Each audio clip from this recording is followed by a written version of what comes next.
Main memory और secondary memory दोनों को मैनेज करता है। अब दोनों को किस तरह से मैनेज करेगा?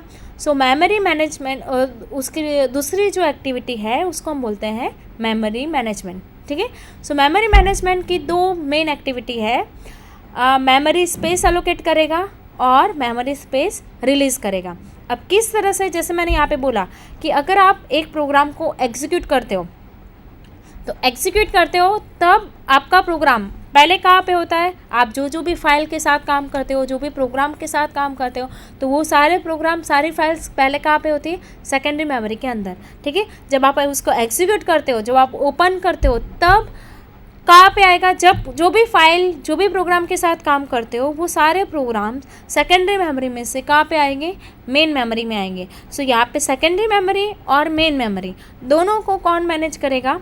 Operating system. ठीक है, जब भी एक, फॉर एग्जांपल एक फ़ाइल है, F1 नाम की फ़ाइल है, और F1 नाम की फ़ाइल पहले हमने स्टोर कर दी थी C ड्राइव के अंदर, डिस्क के अंदर, हमारी हार्ड डिस्क के अंदर। तो हम ऐसा बोल सकते हैं कि वो हमारी फ़ाइल F1 फाइल कहाँ पे है? सेकेंडरी मेमोरी के अंदर है। ठीक है, अब हम उसको कुछ ओपन कर रहे हैं या मॉडिफाई कर रहे हैं। ठीक है, सो मॉडिफाई कर रहे हैं तो वो ओपन होगी। ठीक है, सो इसका मीनिंग ये हो रहा है कि हमारा जो फाइल था पहले सेकेंडरी मेमोरी के अंदर, अब कहाँ पे आ जाएगा? मेन मेमोरी के अंदर। ठीक है, अब मेन मेमोरी में भी एक स्पेस, मतलब कि जो भी फाइल के साथ काम करते हो, जो भी प्रोग्राम के साथ काम करते हो, तो उस प्रोग्राम को स्टोर करने के लिए मेन मेमोरी में जब आएगा तब भी उसको क्या चाहिए? मेमोरी चाहिए। ठीक है, तो मेमोरी वो क्या करता है? अलोकेट करेगा। अब जब प्रोग्राम का एग्जीक्यूशन कंप्लीट हो जाता है या जब आप फाइल को क्लोज करते हो, तब वो जो स्पेस अलोकेट की गई थी, ठीक है, जो सेकेंडरी मेमोरी में, मेन मेमोरी में जो स्पेस अलोकेट की गई थी, वो क्या हो जाएगी? रिलीज़ हो जाएगी। इसका मीनिंग ये है कि आपने आपका टास्क जो था, आपका जो काम था, वो कंप्लीट कर दिया है। ठीक है, और आप उस प्रोग्राम को एग्जीक्यूशन क्लोज कर रहे हो या उस फाइल को क्लोज कर रहे हो, तो मेन मेमोरी में उसको जितनी मेमोरी मिली थी वो क्या हो जाएगी? रिलीज़ हो जाएगी। तो इसका मीनिंग ये है कि आपका जो मेन मेमोरी है वो क्या है? टेम्पररी, मतलब कि टेम्पररी ही आपकी फाइल्स एंड प्रोग्राम को स्टोर करता है। ठीक है, जब उसका काम कंप्लीट हो जाता है या जब आप टर्न ऑफ करते हो पीसी को, तब मेन मेमोरी पूरी क्या हो जाएगी? रिलीज़ हो जाएगी। ठीक है, पूरी फ्री हो जाती है। पर आपका जो प्रोग्राम्स, आपका जो फाइल्स हैं, वो कहाँ पे होता है? ये परमानेंटली सेकेंडरी मेमोरी के अंदर तो होता ही, मतलब कि आपकी हार्ड डिस्क। ठीक है, सो यहाँ पे जो मेमोरी मैनेजमेंट की अगर जो हम बात करेंगे, तो यहाँ पे मेन मेमोरी की बात की गई है। सो मेन मेमोरी को भी ऑपरेटिंग सिस्टम क्या करता है? दो पार्ट में डिवाइड करता है। ठीक है, एक तो यूज़र प्रोग्राम के लिए और दूसरा है सिस्टम प्रोग्राम के लिए। ठीक है, सो जो भी जैसे मैंने यहाँ पे बोला कि बूटिंग प्रोसेस जब होती है, ठीक है, बूटिंग प्रोसेस कब होगी? जब आप कंप्यूटर को स्टार्ट करते हो। कंप्यूटर को जब स्टार्ट करते हो तब एक बूटिंग प्रोसेस होती है। अब उस प्रोसेस के द्वारा क्या होगा? ऑपरेटिंग सिस्टम के जो भी सिस्टम प्रोग्राम्स हैं वो लोड हो गए कहाँ पे? मेन मेमोरी के अंदर। ठीक है, अब वो कौन सी स्पेस में लोड हो गए? ओएस के। ठीक है, मतलब कि उसको हम बोलते हैं सिस्टम प्रोग्राम के जो स्पेस है उसके अंदर लोड हो गए, और आप जो प्रोग्राम के साथ काम करते हो वो प्रोग्राम को मेमोरी कहाँ पे अलोकेट होगी? यहाँ पे आप देख सकते हो यूज़र प्रोग्राम। ठीक है, सो यहाँ पे आपका ये जो अगर मेन मेमोरी है, तो मेन मेमोरी को यूज़र प्रोग्राम और ऑपरेटिंग सिस्टम दो पार्ट में डिवाइड किया है। यूज़र के जितने भी प्रोग्राम्स हैं, जितनी भी फाइल्स हैं, वो सारी कौन से एरिया में काम करेगी और कौन से एरिया में स्टोर होगी? मेमोरी उसको अलोकेट होगी इस एरिया में। और सिस्टम प्रोसेसेस जो है या सिस्टम प्रोग्राम्स को कहाँ पे मेमोरी अलोकेट होगी? इस एरिया में। ठीक है, तो दो पार्ट में वो डिवाइड कर देता है, जिससे पता चलेगा कि आपका प्रोग्राम कहाँ पे स्टोर है और सिस्टम प्रोग्राम कहाँ पे स्टोर है, तो वो इजीली उसको मैनेज भी कर सकता है। अब जब भी मेन मेमोरी की अगर हम बात करें, तो मेन मेमोरी को जब अलोकेट करता है, ठीक है, सो दो पार्ट में अलोकेट करेगा। दो मेथड्स है उसके लिए। ठीक है, आपके यहाँ पे जो मैं बात कर रही हूँ वो यूज़र प्रोग्राम की बात कर रही हूँ। मतलब कि आपका जो यूज़र प्रोग्राम है, मतलब कि हम जो प्रोग्राम क्रिएट करते हैं, ठीक है, फाइल है, प्रोग्राम्स हैं जिसको हम एग्जीक्यूट करना चाहते हैं, जिसके साथ हम काम करना चाहते हैं, वो कहाँ पे आएगा, सेकेंडरी मेमोरी से मेन मेमोरी में आएगा। अब मेन मेमोरी में उसको मेमोरी कैसे अलोकेट होगी, तो उसके लिए हम बात करेंगे। तो उसके लिए दो मेथड हैं, कंटिग्यूअस मेमोरी अलोकेशन मेथड और non contiguous memory allocation method. Contiguous memory allocation में भी यहाँ पे दो पार्ट है, दो मेथड्स हैं। फिक्स्ड पार्टीशन, अनइक्वल मतलब कि अनफिक्स्ड पार्टीशन बोल सकते हैं, या डायनेमिक पार्टीशन भी बोल सकते हैं, या अनइक्वल पार्टीशन भी बोल सकते हैं। ठीक है। दूसरी जो मेथड है मेमोरी एलोकेशन की, वो है non contiguous memory allocation method. तो उसके लिए दो पार्ट है, मतलब दो है method again, paging and segmentation. अब यहाँ पे मैं फ्रेंड्स आपको बता दूँ कि करंटली जो ऑपरेटिंग सिस्टम है, ठीक है, उसमें जो मेमोरी किस तरह से अलोकेट होगी वो आपके माइंड में भी क्वेश्चन हो सकता है। सो करंटली जो XP एंड जो सिस्टम्स हैं, ऑपरेटिंग सिस्टम्स है, विंडोज 7 है, लिनक्स है, तो उसमें पेजिंग एंड सेगमेंटेशन से मेमोरी अलोकेट होती है। ठीक है। तो उससे पहले भी हम देख लेते हैं कि इक्वल पार्टीशन क्या होता है, फिक्स्ड पार्टीशन क्या होता है और डायनेमिक पार्टीशन क्या होता है। सो आप डायग्राम में देख सकते हो कि फर्स्ट जो मेथड है कंटिन्यूअस मेमोरी एलोकेशन मेथड, उसकी जो फर्स्ट है फिक्स्ड पार्टीशन। अब पहले हमें ये पता होना चाहिए कि कंटिन्यूअस एलोकेशन मेथड का क्या मीनिंग है। सो कंटिन्यूअस का मीनिंग है कि कंटिन्यूअसली मेमोरी एलोकेट करना। ठीक है। सो यहाँ पे अगर स्टार्टिंग एड्रेस है जो भी है, ठीक है, कंटिन्यूअस का मीनिंग यहाँ पे हो रहा है कांस्टेंट मैनर में मेमोरी एलोकेट करना। जो भी फाइल के साथ काम करना चाहते हो, जो भी प्रोग्राम के साथ काम करना चाहते हो, उसको किस मैनर में मेमोरी एलोकेट करेगा, कांस्टेंट वे में। ठीक है। अब किस तरह से, फर्स्ट उसका मेथड है फिक्स्ड पार्टीशन। तो फिक्स्ड पार्टीशन किस तरह से करेगा, सो फिक्स्ड पार्टीशन में पूरा जो मेमोरी एरिया है, ठीक है, मेन मेमोरी का जो यूज़र प्रोसेस है उसको डिवाइड करेगा फिक्स्ड पार्टीशन के अंदर। ठीक है।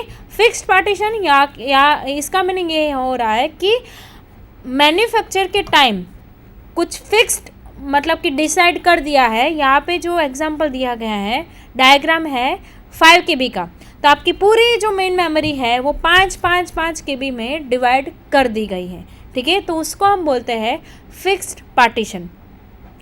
अब ये मेथड कंटिन्यूअस मेमोरी एलोकेशन की है। सो इसका मीनिंग ये है कि अगर उसका स्टार्टिंग एड्रेस जो भी है, ठीक है, स्टार्टिंग एड्रेस से लेके एंडिंग तक, ठीक है, उसको जितना भी एड्रेस स्पेस चाहिए वो पूरा स्पेस कैसा होना चाहिए, कांस्टेंट वे में। पर ऐसा नहीं कि भाई 5 KB यहाँ पे है, दूसरा 5 KB नीचे है, चलेगा, ऐसा नहीं होगा। मतलब जो भी उसको मेमोरी स्पेस अलोकेट किया जाता है वो कैसा होना चाहिए, it must be in constant way manner, in continuous manner. ठीक है। सो यहाँ पे आप डायग्राम में देख सकते हो कि डायग्राम में पूरी मेन मेमोरी को 5 KB में डिवाइड कर दिया गया है। सो 5 KB जो भी प्रोसेस आएगी तो वो पार्टीशन, इस पार्टीशन में उसको मेमोरी स्पेस और मेमोरी अलोकेट होगी। दूसरा जो मेथड है that is unfixed partition. Unfixed का मीनिंग है अनइक्वल साइज। ठीक है। मतलब कि यहाँ पे पार्टीशन की साइज कुछ फिक्स नहीं है, 5 KB, 10 KB, 15 KB, 20 KB कुछ भी हो सकता है। ठीक है। अकॉर्डिंग टू द पार्टीशन, अगर प्रोसेस आ रही है और प्रोसेस की साइज है 4 KB, ठीक है, तो कौन से पार्टीशन में जाएगा, फर्स्ट पार्टीशन में। अगर दूसरी प्रोसेस आ रही है, अगर उसकी साइज है 10 KB, तो 10 KB कहाँ पे है, कौन से पार्टीशन में जाएगा, सेकेंड पार्टीशन में। थर्ड, अगर कोई थर्ड प्रोसेस आ रही है, थर्ड प्रोसेस की अगर साइज है 12 KB, तो 12 KB कहाँ पे जाएगा, 15 KB वाले पार्टीशन के अंदर। So according to the partition size, partition की साइज के अकॉर्डिंग टू प्रोसेस की साइज जहाँ पे बेस्ट फिट होती है, ठीक है, वहाँ पे उसको मेमोरी अलोकेट होगी। ठीक है। अब यहाँ पे दूसरा, ये जो दो मेथड है वो मेथड है कंटिन्यूअस मेमोरी अलोकेशन की। ठीक है। पर उसमें एक प्रॉब्लम है, उस प्रॉब्लम को हम बोलते हैं फ्रेगमेंटेशन। ठीक है। अब वो फ्रेगमेंटेशन क्या है, सो फ्रेगमेंटेशन की अगर डिफाइन करना चाहे तो हम डिफाइन कर सकते हैं, तो फ्रेगमेंटेशन, वेस्टेज ऑफ मेमोरी को हम फ्रेगमेंटेशन बोलते हैं। ठीक है। अब यहाँ पे एक पार्टीशन मैंने बताया है, उस पार्टीशन की साइज़ क्या है, 15 KB। अब अभी ये करंटली क्या है, फ्री है। ठीक है। अब एक प्रोसेस आ रही है, P1 नाम की प्रोसेस आ रही है, और P1 नाम की प्रोसेस का साइज़ क्या है, 8 KB। अब 8 KB हमारे पास हमारा जो पार्टीशन का साइज़ है वो कितना है, 15 KB, और प्रोसेस की साइज़ कितनी है, 8 KB। ठीक है, सो 8 KB को यहाँ पे उसको मेमोरी एलोकेट होगी 15 KB के अंदर, और यहाँ पे 2 पार्ट में डिवाइड कर देगा। इस पार्टीशन के 2 पार्ट बनेंगे, एक तो 8 KB और दूसरा है 7 KB। ये जो 8 KB है वो क्या है, अलोकेटेड स्पेस, मतलब कि यहाँ पे P1 प्रोसेस को मेमोरी अलोकेट की गई है, और दूसरा है 7 KB। तो 7 KB अभी क्या है हमारे पास, फ्री है। ठीक है, अब दूसरी एक प्रोसेस आती है और उसकी साइज़ है 5 KB। तो 5 KB किस तरह से अलोकेट होगा, हमारे पास जो अवेलेबल फ्री स्पेस था वो कितना था, 7 KB। अब 7 KB में से अगर दूसरी प्रोसेस आती है, अगर उसकी साइज़ है 5 KB, तो 7 KB में से 5 KB अगेन किसको अलोकेट हो जाएगा, P2 प्रोसेस को। ठीक है, अब हमारे पास 2 KB क्या है, फ्री है। ठीक है, ये 2 KB 1 KB ऐसे मेमोरी स्पेस है जहाँ पे कोई नई प्रोसेस को मेमोरी एलोकेट नहीं कर दी जाएगी, क्योंकि ये इतना स्मॉलेस्ट पार्ट है कि उतने साइज़ की प्रोसेस होना इम्पॉसिबल है। ठीक है, 2 KB हम मानेंगे उसको फ्रेगमेंटेशन, मतलब कि 2 KB क्या है, यहाँ पे वेस्टेज ऑफ मेमोरी। इसका मीनिंग ये है कि अगर ये 15 KB का जो ब्लॉक है उसमें ये जो 2 प्रोसेस को हमने मेमोरी एलोकेट कर दी है, अगर ये 2 प्रोसेस टर्मिनेट ना हो जाए तब तक 2 KB यूज़ नहीं रहेगा। ठीक है, मतलब कि 2 KB क्या रहेगा, फ्री ही रहेगा। ठीक है, इसका मीनिंग ये है कि ऐसे कई पार्टीशन, यहाँ पे मैंने एक ही पार्टीशन का बताया, डायनेमिक पार्टीशन में कई पार्टीशन ऐसे होते हैं। ठीक है, जिसमें 1 KB 2 KB 3 KB ऐसे नंबर ऑफ KB क्या होते हैं, वेस्टेज, मतलब कि फ्री स्पेस हम ऐसे उसको बोलते हैं। तो ऐसे स्पेस को कोई और प्रोसेस को मेमोरी एलोकेट कर दी नहीं जाएगी, उसको हम बोलते हैं फ्रेगमेंटेशन। अब फ्रेगमेंटेशन को रिमूव करने के लिए हमारे पास 2 और मेथड है, वो है पेजिंग एंड सेगमेंटेशन। ठीक है, और ये दोनों मेथड है नॉन कंटिग्यूअस मेमोरी एलोकेशन की। तो हम देखते हैं किस तरह से पेजिंग एंड सेगमेंटेशन यूज़ होती है। जैसे मैंने बोला कि करंटली जो ऑपरेटिंग सिस्टम है उसमें पेजिंग एंड सेगमेंटेशन से मेमोरी एलोकेट होती है। ये जो मेथड है उसको बाइफरकेट जो हमने पहले किया था, तो ये दोनों मेथड किसकी है, नॉन कंटिग्यूअस। नॉन कंटिन्यूअस मतलब कि कहाँ पे भी उसको मेमोरी एलोकेट हो जाएगी, यहाँ पे ऐसा कोई रिस्ट्रिक्शन नहीं है कि वो सारी जो 5 KB है तो 5 KB कांस्टेंट मैनर में ही हो, 1 KB ऊपर मिल जाए, दूसरा 1 KB मिडल में मिल जाए, तीसरा 1 KB लास्ट में मिल जाए, मतलब कि वो जो 5 KB है, अगर 2 KB 2 KB 1 KB ऐसा अगर फ्री ब्लॉक है तो वहाँ पे भी उसको मेमोरी एलोकेट हो सकते हैं। मतलब यहाँ पे कोई रिस्ट्रिक्शन नहीं है कि प्रोसेस की जो मेमोरी, प्रोसेस की जो साइज़ है 5 KB, वो 5 KB कांस्टेंट मैनर में ही हो, मेन मेमोरी में जो ब्लॉक है वो कांस्टेंट मैनर में ही हो। नॉन कंटिन्यूअस मतलब कि नॉन कांस्टेंट मैनर में कोई भी मैनर में अगर जहाँ पे भी मेमोरी मिल जाएगी उस प्रोसेस को मेमोरी एलोकेट कर देगा। ठीक है, यहाँ पे आप देख सकते हो कि पेजिंग एंड सेगमेंटेशन।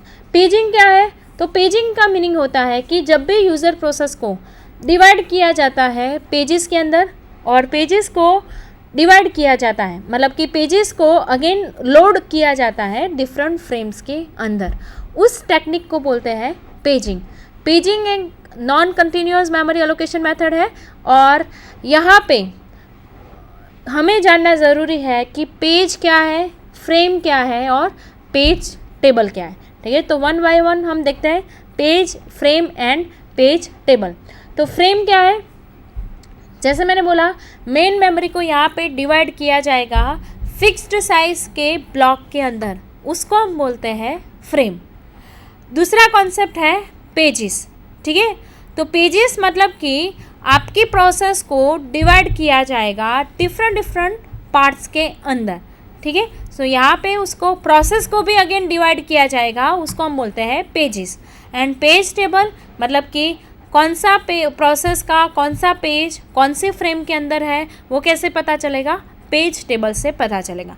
पेजिंग देखने के लिए हमें ये 3 चीज़ें होना मतलब जानना ज़रूरी है, फ्रेम, पेज और पेज टेबल।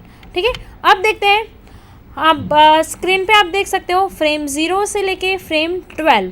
यहाँ पे इसका मीनिंग ये हो रहा है कि यहाँ पे मेन मेमोरी का जो यूज़र प्रोग्राम का जो स्पेस था उसको हमने डिवाइड कर दिया है डिफरेंट फ्रेम के अंदर। अब देखो ये भी कौन डिवाइड करेगा, ऑपरेटिंग सिस्टम। ठीक है, ऑपरेटिंग सिस्टम पूरी मेन मेमोरी को डिफरेंट पार्ट में डिवाइड करता है। अब यहाँ पे डिवाइड कर दिया है 5 KB, मतलब कि एज्यूम किया है कि फ्रेम की साइज़ कितनी है 5 KB, तो हर एक फ्रेम की साइज़ कितनी होगी 5 KB होगी। ठीक है, जब भी आप कोई प्रोग्राम के साथ काम करते हो, कोई प्रोसेस को एग्जीक्यूट करते हो, ठीक है, कोई फाइल के साथ काम करते हो, तो वो सारे प्रोग्राम्स फाइल्स कहाँ पे आएंगे, मेन मेमोरी में लोड होते हैं। तो पहला टास्क क्या है, आपके प्रोसेस को डिफरेंट पेजेस के अंदर डिवाइड किया जाता है अकॉर्डिंग टू द साइज़।